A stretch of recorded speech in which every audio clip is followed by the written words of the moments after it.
আসসালামু আলাইকুম সম্মানিত ভিউয়ার্স।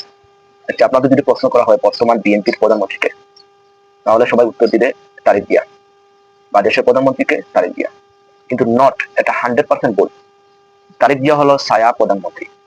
আর মেইন প্রধানমন্ত্রী এস আলম গ্রুপের, যিনি এস আলম গ্রুপের পাপিষ্ট অর্থ লগ্নি করে যাকে এই ভারতের র এজেন্ট এই যাকে নিযুক্ত করেছেন, তিনি আমাদের শিলং সালাউদ্দিন সাহেব।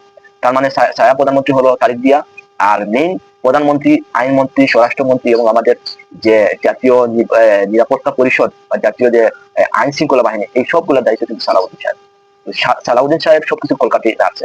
যিনি প্রধানমন্ত্রী, আইনমন্ত্রী এবং স্বরাষ্ট্রমন্ত্রী। আপনারা ওই যেটা নিউজটা দেখেন যে উনাকে কি করা হয়েছে, আমরা আজ থেকেই সেটা ধারণা করেছি যে উনি কি, সালাউদ্দিন সাহেব কি প্রধানমন্ত্রী, না সালাউদ্দিন সাহেব আইনমন্ত্রী, না স্বরাষ্ট্রমন্ত্রী।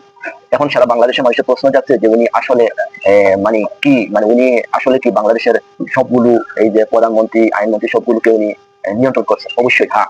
আর উনি যে আপনারা ঘটনাটা দেখবেন যে উনি যেই সময় জুলাই গণ অভ্যুত্থান বা বিপ্লব হয়, ওই সময় কিন্তু উনি বাংলাদেশে ছিলেন না, উনি শিলংয়ে ছিলেন। হুট করে যখন বাংলাদেশে প্রবেশ করলেন, এরপরে তখন দেখলাম তাকে বিশাল গাড়ি বহর তাকে নিয়ে এসে তাকে বাংলাদেশে নিয়ে আসা হয়েছে। ওই গাড়ি বহরের মধ্যে আমরা ওই সময় দেখেছি এই এস আলম গ্রুপের এই যে বিশাল বিলাসবহুল গাড়ি, ওইটা উনি ব্যবহার করে এসেছেন বাংলাদেশে।